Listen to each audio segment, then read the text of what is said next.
매일 아침을 뉴스로 깨웁니다. 신율의 출발 새아침. 어제 새정치민주연합의 혁신위가 공천혁신안을 마지막으로 발표했습니다.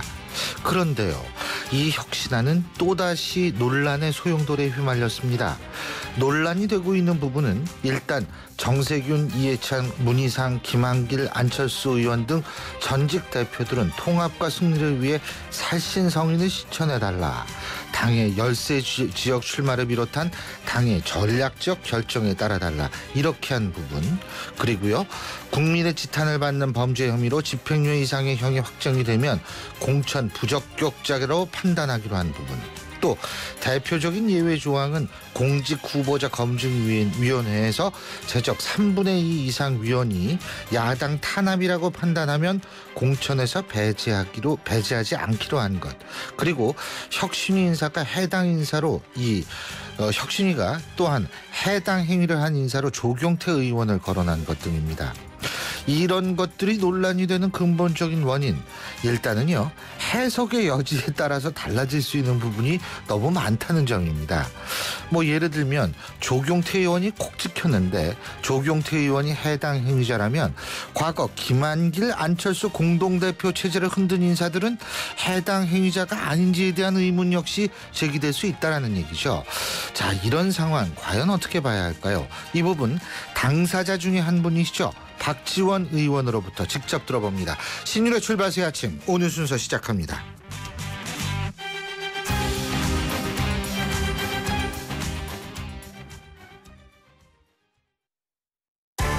신율의 출발 새 아침. 예, 오늘 출발 새 아침 먼저 정치개혁 문제 잠깐만 짚어보려고 합니다. 어제 국회 정개특위가 선거구획정 등 논의하기 위해서 열렸는데 제대로 논의하지 못했다고 얘기를 하죠. 추석 끝나고 다시 만난다고 하는데요. 이 선거구획정 논의 쉽지가 않습니다. 그리고 새누리당 지금 오픈 프라이머리를 둘러싼 논쟁이 뜨겁죠. 30일 날 의총을 연다고 하는데 이 친박 대 비박, 계파 갈등이 최고조에 달하는 건 아닌지 이런 부분 좀 짚어봐야 할 것 같습니다. 국회 정치개혁특위위원이시죠? 새누리당 박민식 의원 연결합니다. 박 의원님, 안녕하세요. 안녕하세요. 박민식입니다. 예. 우선 말이에요, 요새 이 길거리 다니다 보면 공천권을 국민에게 돌려드립니다, 이런 현수막 많더라고요. 새누리당이 건 거. 예? 예. 그렇죠. 오픈 프라이머리. 근데 이게 사실 지금 시간이 좀 늦었다라는 얘기들이 나오지 않습니까? 저도 개인적으로 좀 늦지 않았나라는 생각은 하는데 어떻게 보세요? 아니 그동안 좀 진척이 더디었던 것은 사실입니다만은 예. 여당 야당이 합의만 되면은 정말로 간단한 문제죠. 오픈 프라이머리라는 것이 국민들한테 공천권 돌려주는 것이니까 여당 야당이 같은 날 같이 선거를 하면은 그 다음에 아무 문제가 없는 겁니다. 그러니까 가장 해법 중에 가장 단순한 해법인데 예. 지금 이제 야당에서는 이 오픈 프라이머리를 아직 받아들이지 않고 있기 때문에 저희 당론임에도 불구하고 지금 진척이 안 되고 있죠. 아쉽게 생각을 하고, 저는 그럼에도 불구하고 추석 이후에 문재인 대표 또 김무성 대표 당 지도부 간에 좀 큰 틀에서 충분히 합의할 수 있는 시간이 마지막까지는 남아있다라고 생각합니다. 예. 근데요, 오픈 프라이머리 하면 아무래도 현역 의원들이 유리하잖아요. 이제 이것이 우리가 가보지 못한 길이죠. 그러니까 가본 미국 같은 경우엔 90% 이상이 현역 의원들이 다시 되던데. 이제 90%다 이렇게 단정하기는 어렵습니다만은 아무래도 이제 인지도가 높은 현역 의원들이 유리한 것은 사실입니다. 그렇지만 예. 지금 벌써 저희 부산만 하더라도 이제 거기 구청장 출신 이런 사람들이 많이 있지 않습니까? 예. 이분들이 이제 그 총선에 예비 후보로 나오면은 사실 현역 의원들보다 더 인지도가 높은 경우가 많이 있습니다. 예. 그렇기 때문에 그 예비 선거, 그러니까 오픈 프라이머리죠, 이것이 아주 치열하고 오히려 국민들이나 당원들로부터 더 많은 이런 관심, 컨벤션 효과를 누릴 수 있다, 이렇게 보고 있습니다. 지금요 오픈 프라이머리 이 부분 가지고 제가 여쭤보는데 야당하고 이제 협의를 할 시간이 아직 좀 있다 이런 말씀하셨는데요. 그럼 협의를 하면 협상이라는 게 주고 받아야 되잖아요. 네. 야당한테 오픈 프라이머리 받아라. 그 대신에 우린 이걸 받을게. 뭘 받을 수 있을까요? 아니 이제 보통 야당에서는 아마 권역별 비례대표 제도를 이야기를 많이 하더라고요. 예. 그러니까 권역별 비례대표 제도를 받으면은 오픈 프라이머리 받을 수 있지 않을까 뭐 이런 이제 이야기가 나오는데 저 개인 생각으로는 권역별 비례대표 제도의 일종이죠. 이것은 우리 선거 제도의 하나입니다. 근데 소선거구 제도, 뭐 중대선거구 제도 뭐 이런 중에서 특별한 제도가 권역별 비례대표 제도이고 오픈 프라이머리라고 하는 것은 지난 대통령 선거 때 뭐 박근혜 후보 또 문재인 후보 또 안철수 의원 이런 분들이 다 공통적으로 공약했던 내용입니다. 뭐냐면은 영어를 써서 좀 어렵게 들릴지 모르지만은 쉽게 말하면은 그동안의 공천권, 공천 학살 이것이 대한민국 정치 후진성의 진짜 근본 원인이었죠. 그런데 이 공천권을 권력자들이 밀실에서 자기들 마음대로 쥐락펴락하는 것이 아니라 이거 광장으로 내놓고 국민들 손에 맡겨주자, 국민들한테 맡기자 이 뜻 아니겠습니까? 네, 그러니까 여기에 반대할 사람은 없는 거죠. 그러니까 이 오픈 프라이머리는 아까 권역별 비례대표 제도라는 것은 선택사항이라고 한다면은 오픈 프라이머리는 이것은 사실은 협상의 문제라기보다는 가야 될 길입니다. 우리 정치 발전을 위해서. 아니 저는 그러면 권역별 비례대표제는 받기 힘들다면 야당이 주장하는 다른 게 있잖아요. 예를 들면 석패율 제도 같은 거 있지 않습니까? 예? 이런 거는 받을 수 있는 거 아니에요? 오픈 프라이머리 받는다면? 뭐 야당의 입장이 이제 명백치가 않기 때문에 그런 야당의 주장이 뭐냐, 그럼 자기들이 원하는 게 뭐냐라는 것도조차 아직 안 드러나 있죠. 그래서 그런 부분이 뭐 여기서 지금 뭐 제가 가정을 놓고 이야기하는 것보다 야당이 도대체 그럼 뭐냐, 우리는 지금 정해져 있지 않습니까? 오픈 프라이머리 좀 받아라, 다 공약한 것 아니냐 이렇게 되는데 야당의 뭐 원하는 것이 뭔지가 애매하다. 그런 점에서 여야 대표가 빨리 만나서 이 부분을 좀 정리할 필요가 있다라고 생각합니다. 예. 아니 뭐 석패율 제도 같은 경우 만일 요구한다면 받을 수 있을까요? 저희 보수 이게 석패율의 이제 내용에 대해서는 여러 가지 생각하는 내용물이 다릅니다. 컨텐츠가 의견이. 저는 개인적으로 석패율에 대해서 반대인데 그럼에도 불구하고 저희 당에서는 석패율을 당론으로 아마 추인한 바가 있죠. 그런데 여기서 말하는 석패율이라는 거하고 야당에서 말하는 석패율하고, 근데 뭐 일본에서 말하는, 독일에서 말하는 이 석패율 제도가 조금씩 다 내용물이 다르기 때문에 명칭을 석패율이다, 또 뭐 중복 후보 입후보제다 뭐 이렇게 하더라도 내용이 뭔지에 대해서 컨센서스가 우선 이루어져야 되겠죠. 예, 이 오픈 프라이머리 두고 친박 비박 간의 갈등 이렇게 보는 시각도 있는데 맞습니까? 이제 우선 계파 갈등의 소재로 이렇게 활용하려고 하는 사람들이 있다라고 하면은 저는 참 잘못된 것이다. 오픈 프라이머리는 제가 아까 말씀드린 것처럼 우리 새누리당의 당론이죠. 그리고 그 전에 이미 박근혜 후보의 대통령 공약입니다. 정치 쇄신 공약 중에 가장 중요한 거예요. 제가 당시에 정치 쇄신 특위위원이었습니다.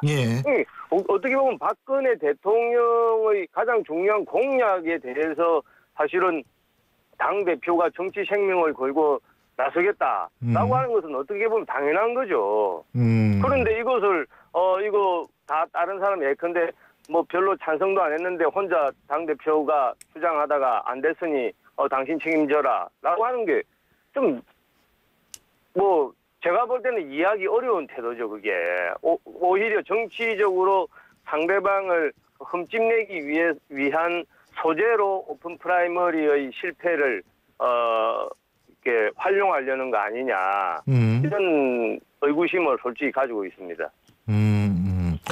알겠습니다. 자, 선거구 조정 얘기도 잠깐 해보죠. 이 선거구 획정위 지금 이제 제안을 하지 않았습니까? 그죠? 근데 지금 244석에서 249석으로 한다. 이거 하는데 물론 새누리당 같은 경우에는 비례대표 줄이고 농어촌 지역 같은 경우에 유지나 지역구 수를 유지하거나 좀 늘려야 된다 이런 얘기인데 이거 어떻게 잘 될 거라고 보십니까?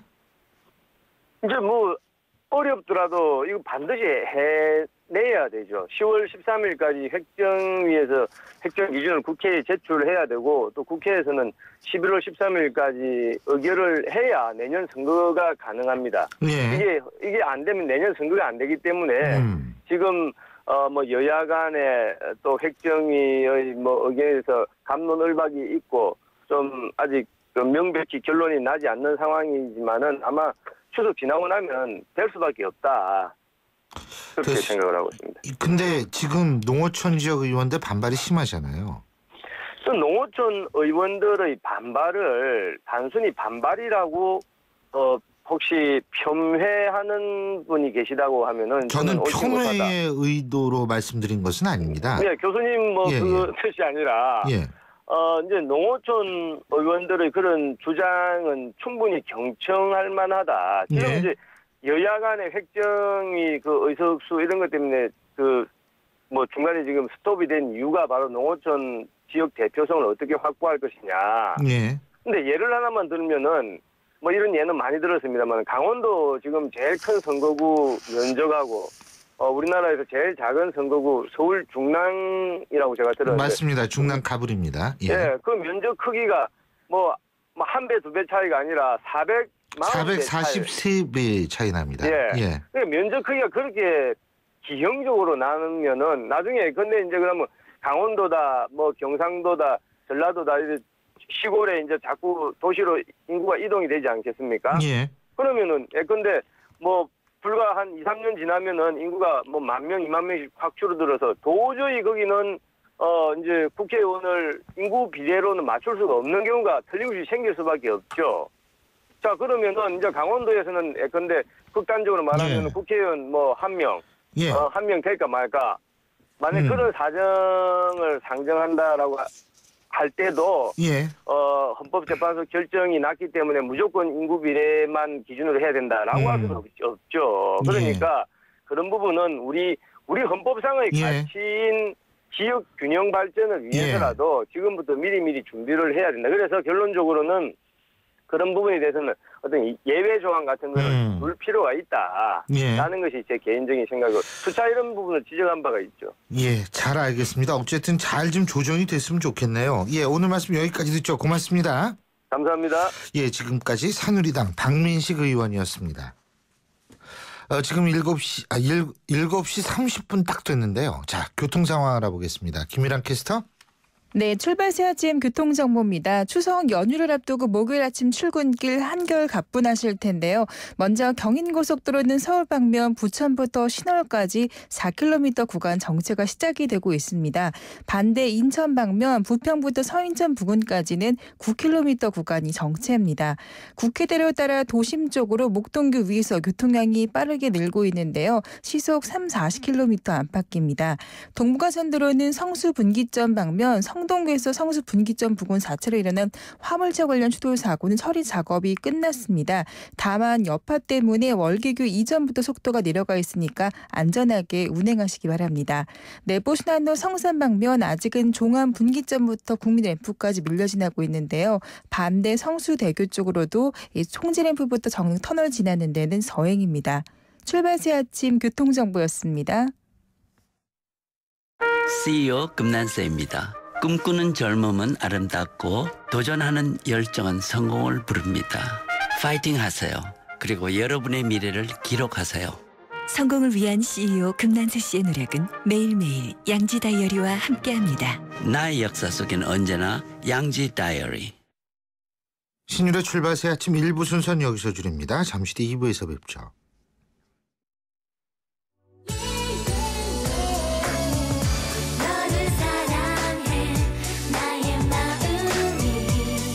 안녕하세요. 나이라이리 엄마 SS의 슈입니다. 팬들과 함께하는 음악의 무대에 못지않게 일상이 가득한 인생의 무대에서도 열정과 진심이 가장 중요한 것 같아요. 24시간 열정과 진심으로 채운 음악, 뉴스, 시사 프로그램까지 94.5MHz YTN 라디오는 가장 감동적인 삶의 무대입니다.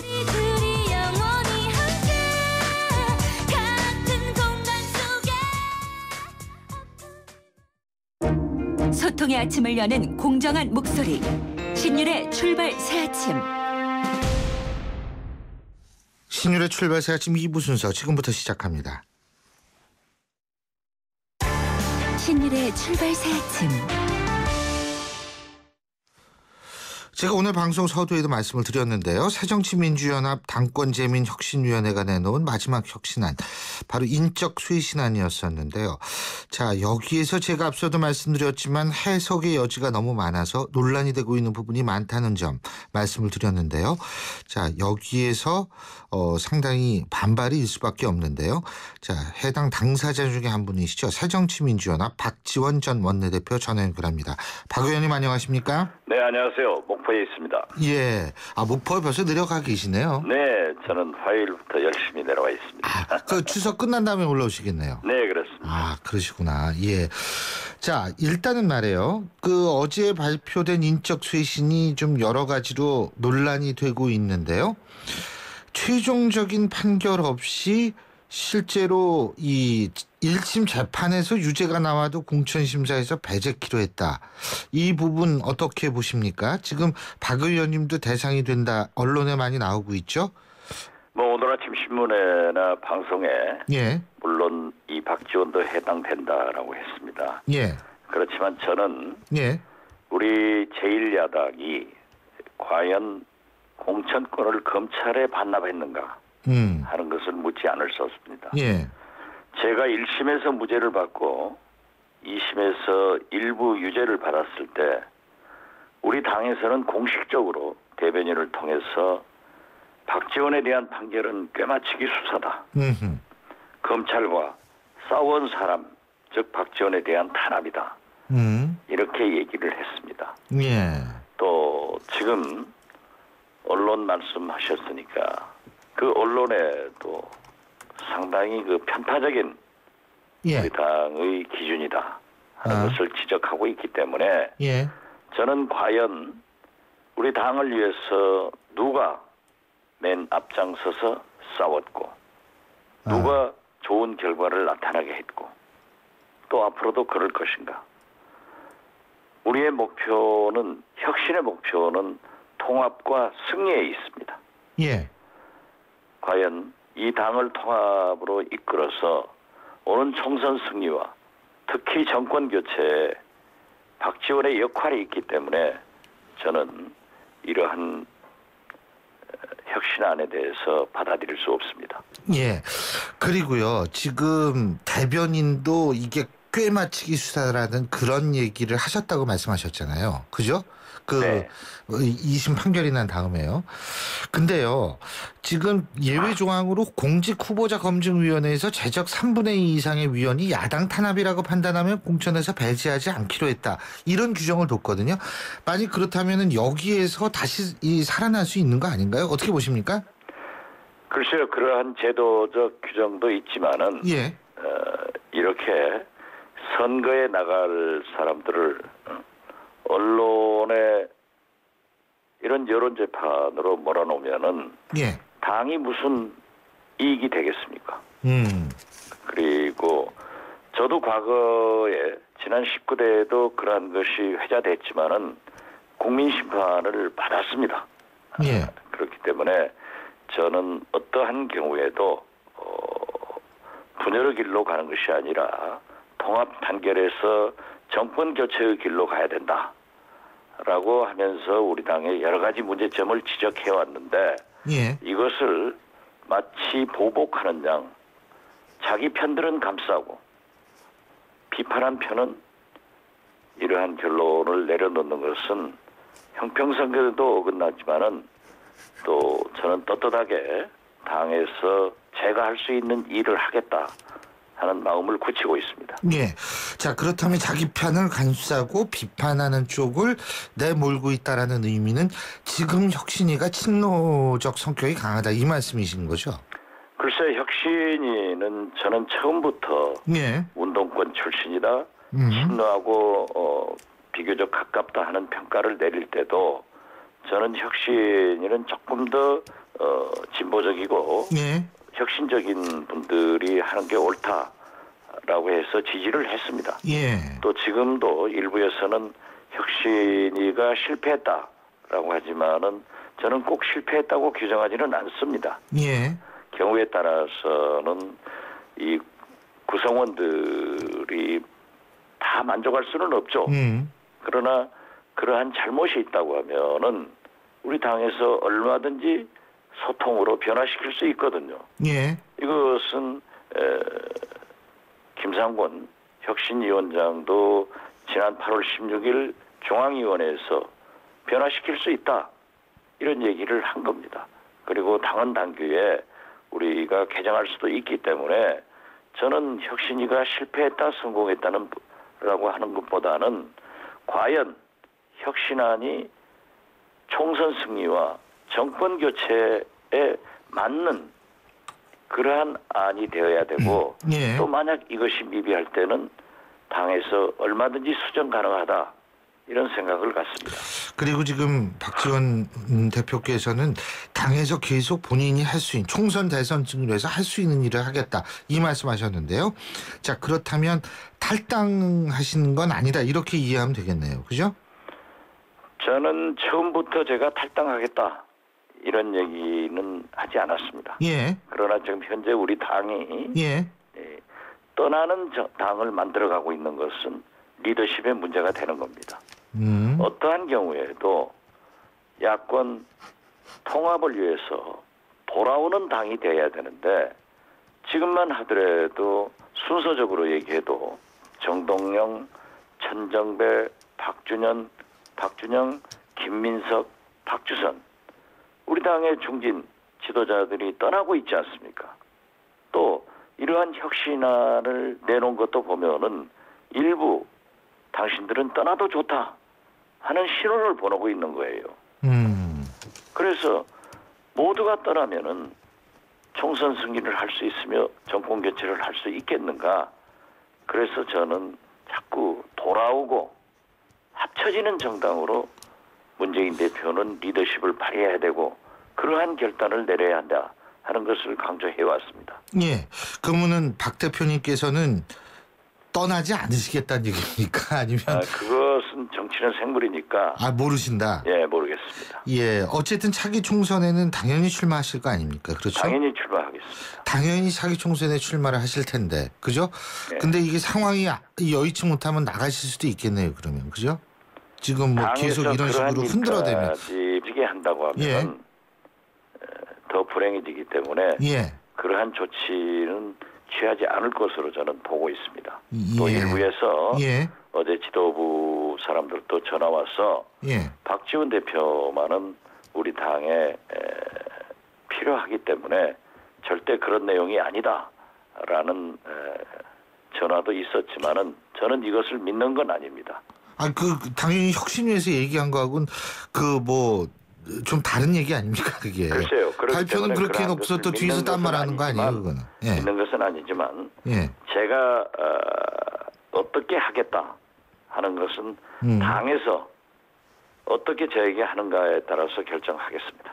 예. 알겠습니다. 그리고 또 한 가지는 말이에요. 지금 아까 자기평 감사고 상대는 비판한다 이런 얘기인데 조경태 의원은 아주 콕 찍어가지고 얘기를 했지 않았습니까? 그죠? 이게 해당 행위다. 그래서 강력한 조치를 요구했는데 해당 행위 맞다고 보십니까? 조경태 의원 행위가? 저도 조경태 의원은 우리가 지난번 비대위를 구성했을 때 네. 첫날 문희상 비대위원장 저도 포함되고 문재인 다 비대위원 아니었어요? 네. 그 자리에서 조경태 의원의 해당 행위를 논하면서 제명을 시켜야 된다 하는 얘기가 나왔습니다. 그래서 제가 왜 제명시키느냐? 민주정당이 아니다. 예. 이런 주장을 해서 그게 없던 일로 했던 건데요. 다시 조경태 의원이 언행에 대해서 해당 행위다 하는 것은 저는 옳지 않다고 생각합니다. 물론 조경태 의원이 문재인 대표의 지도력에 대해서 신랄한 비판을 한 것, 또 조금 과도하다 하는 것도 저도 느꼈습니다. 그렇지만 민주정당에서, 특히 야당에서 그러한 일을 했다고 해서 어떤 심사도 하지 않고 또 구체적인 내용도 적시하지 않은 채 해당 행위다 라고 하는 것은 어떻게 됐든 조경태 의원은 그 어려운 부산에서 삼선을 한 그렇죠. 그런 국회의원입니다. 예. 여기에다 아무도 우리 새정치민주연합에서 부산에서 당선되지 않을 때 몇 번을 도전해서 한때는 부산에 조경태 의원 한 의원밖에 없었습니다. 예. 이런 분을 그렇게 대접한다고 하면은 과연 당에 누가 와서 다른 말을 할 수 있으며 또 설사 그러한 비판을 했다 하더라도 수용하지 못하는 정당이라고 하면은 예. 수권 정당으로서 능력을 의심받게 됩니다. 그리고 제가 또 한 가지 좀 궁금한 것이 뭐냐면 뭐 안철수, 김한길, 정세균 이런 전직 대표들 사지에 출마해라 뭐 이런 얘기인데 정세균 전 대표 같은 경우에는 이미 종로, 이게 쉬운 데가 아니지 않습니까? 근데 어딜 가라는 거예요? 대구 가라는 얘기예요?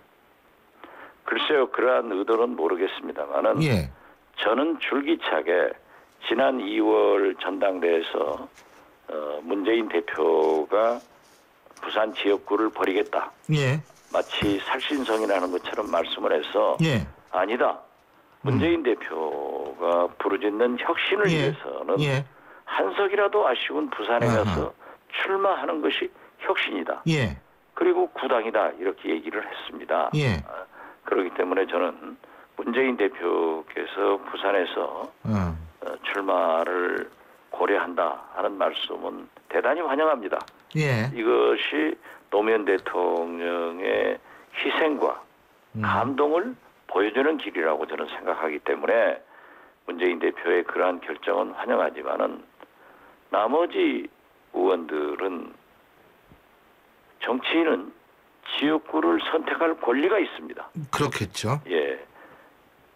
그 지역구를 선택해서 가면은 유권자가 당락을 결정할 또 권리가 있는 거예요. 예. 그렇기 때문에 지금 현재 당의 대표를 지낸 사람들도 나름대로 역할을 했고 자기 지역구에서 정치 활동을 해오신 분들에게 어디를 가라 라고 하는 것은 본인이 동의하지 않으면 그건 옳지 않습니다. 알겠습니다. 이렇게 그 당의 수십 년 성장해온 지도자들을 단칼에 상처를 주는 것은 앞으로 선거를 앞두고 그 지역의 서인들 되겠느냐 이거죠. 그래서 알겠습니다. 저는 거듭 말씀드리지만 문재인 대표의 부산 출마는 혁신이고 나머지 분들의 선거구 선택은 본인의 자유이고 유권자가 선택받느냐 못 받느냐 하는 것은 또 국민과 유권자의 선택이다 이렇게 생각합니다. 예, 잘 알겠습니다. 오늘 말씀 여기까지 듣겠습니다. 고맙습니다. 네, 감사합니다. 지금까지 새정치민주연합 박지원 의원이었습니다.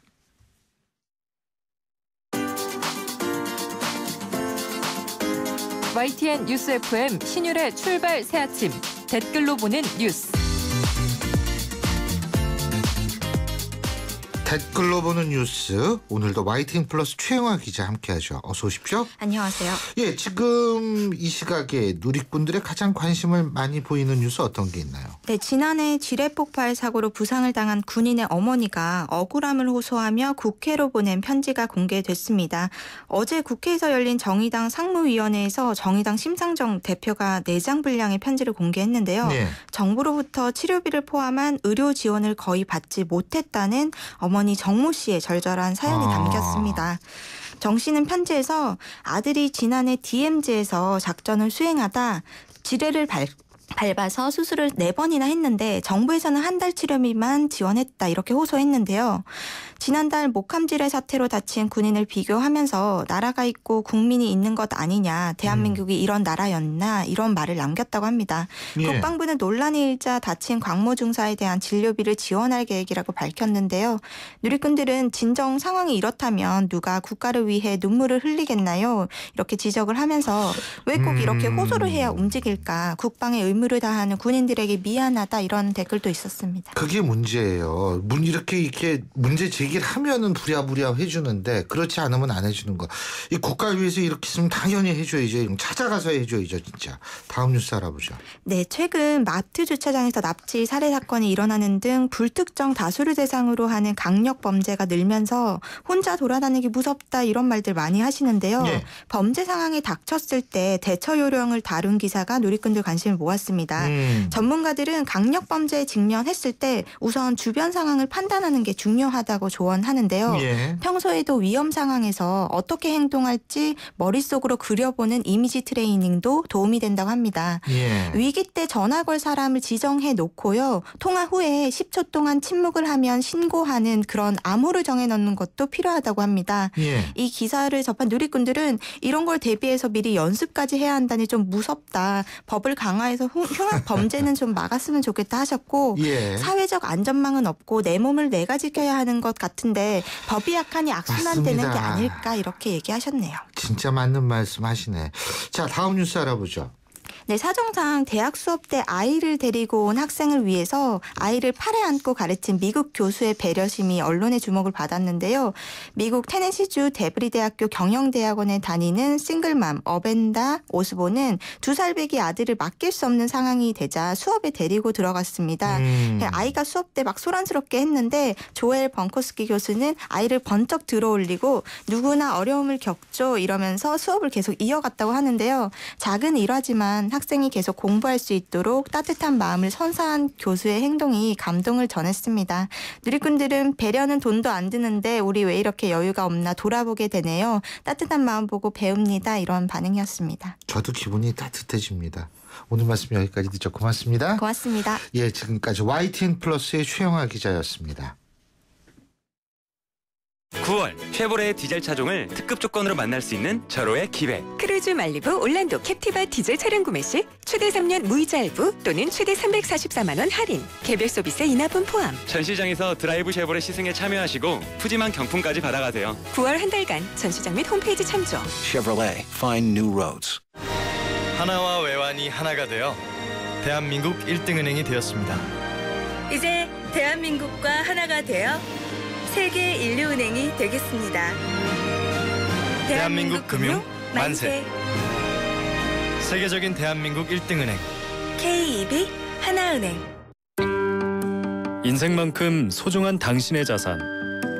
공부하지 않는 PB가 제대로 관리할 수 있을까요? 8개월 합숙 교육으로 신입부터 진짜 PB로 키우는 대우증권 PB사관학교. 진짜를 키운다. KDB 대우증권. 30분째 결제창 앞에서 씨름 중인 지혜 씨께 이 노래를 바칩니다. 내어서 무엇하나 성화를 바치어 무엇하나 니나노. 쇼핑이 즐거워지니까 니나노. 간편 결제도 티머니도 페이코. 신율의 출발새 아침 2부 순서는 여기서 줄이고요. 전 8시 10분 3부에서 다시 뵙겠습니다.